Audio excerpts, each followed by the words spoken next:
மாண்புமிகு திரு என் ஆனந்த் தியாகராய நகர்.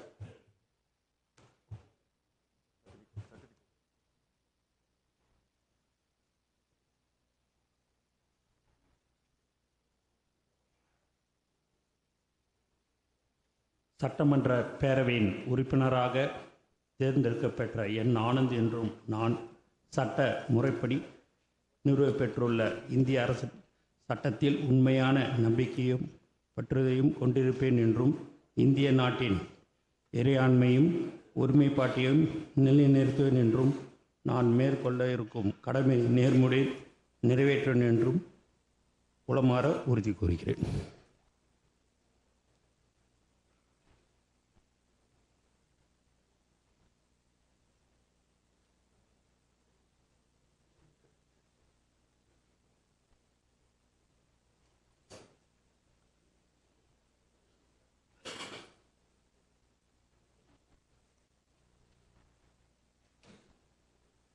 மாண்புமிகு திரு ஆதவ் அர்ஜுனா.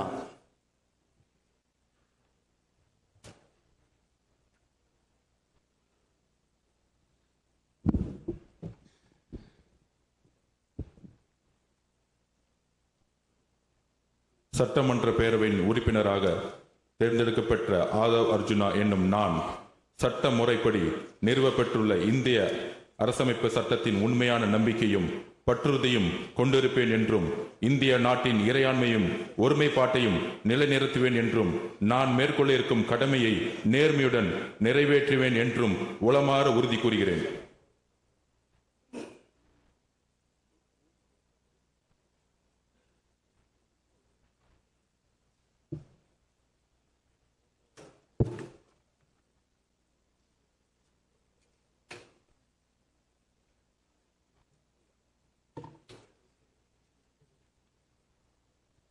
மாண்புமிகு டாக்டர் கோ க Arunraj.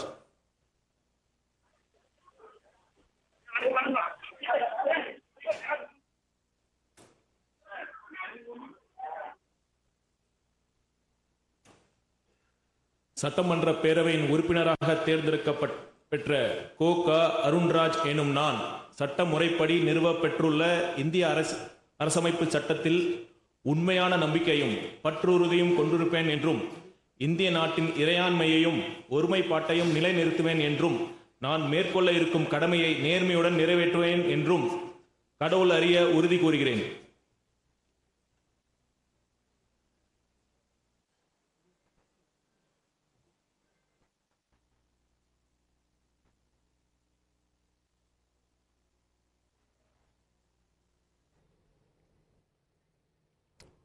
All right, so the oath taking of the MLAs of the TVK that seems to be taking place in the assembly. Let's go again to the assembly proceedings. இறையாண்மையும் ஒருமைப்பாட்டையும் நிலைநிறுத்துவேன் என்றும் நான் மேற்கொள்ள இருக்கும் கடமையை நேர்மையுடன் நிறைவேற்றுவேன் என்று கடவுள் அறிய உறுதி கூறுகிறேன்.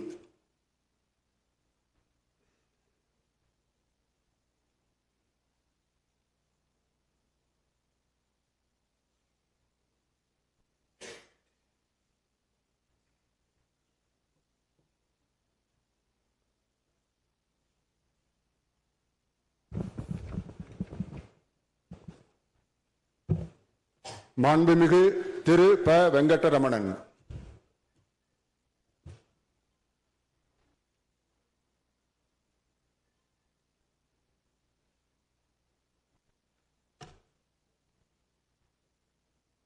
சட்டமன்ற பேரவையின் உறுப்பினராக தேர்ந்தெடுக்கப்பெற்ற ப வெங்கடரமணன் என்னும் நான் சட்ட முறைப்படி நிறுவப்பெற்றுள்ள இந்திய அரசியலமைப்பு சட்டத்தில் உண்மையான நம்பிக்கையும் பற்றுறுதியும் கொண்டிருப்பேன் என்றும் இந்திய நாட்டின் இறையாண்மையையும் ஒருமைப்பாட்டையும் நிலைநிறுத்துவேன் என்றும் நான் மேற்கொள்ள உள்ள கடமைகளை நேர்மையுடன் நிறைவேற்றுவேன் என்றும் கடவுள் அறிய உறுதி கூறுகிறேன்.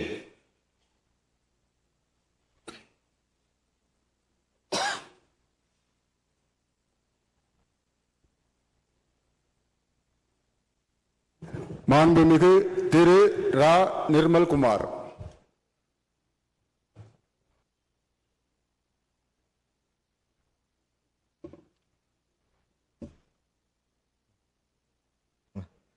சட்டமன்ற பேரவையின் உறுப்பினராக தேர்ந்தெடுக்கப்பட்டதா நிர்மல்குமார் என்னும் நான் சட்ட முறைப்படி நிறுவப்பெற்றுள்ள இந்திய அரசியல் அமைப்பு சட்டத்தின் உண்மையான நம்பிக்கையும் பற்றுதலையும் கொண்டிருப்பேன் என்றும் இந்திய நாட்டின் இறையாண்மையையும் ஒருமைப்பாட்டையும் நிலைநிறுத்துவேன் என்றும் நான் மேற்கொள்ள இருக்கும் கடமையை நேர்மையுடன் நிறைவேற்றுவேன் என்றும் கடவுளறிய உறுதி கூறுகிறேன்.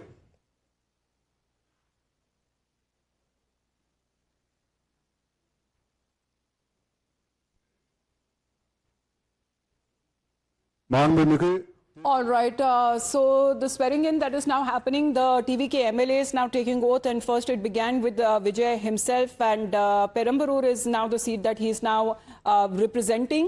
But meanwhile, we are now looking at, right after his grand swearing-in ceremony that happened yesterday, already a series of promises that he has made to the people of Tamil Nadu, including that of 200 units of free electricity for domestic consumers, setting up for special force for women's safety, and also anti-drug trafficking systems to be set up. He sought for more time there when it comes to fulfillment of those promises, but that's the assembly session taking place as we continue to get you more on the proceedings.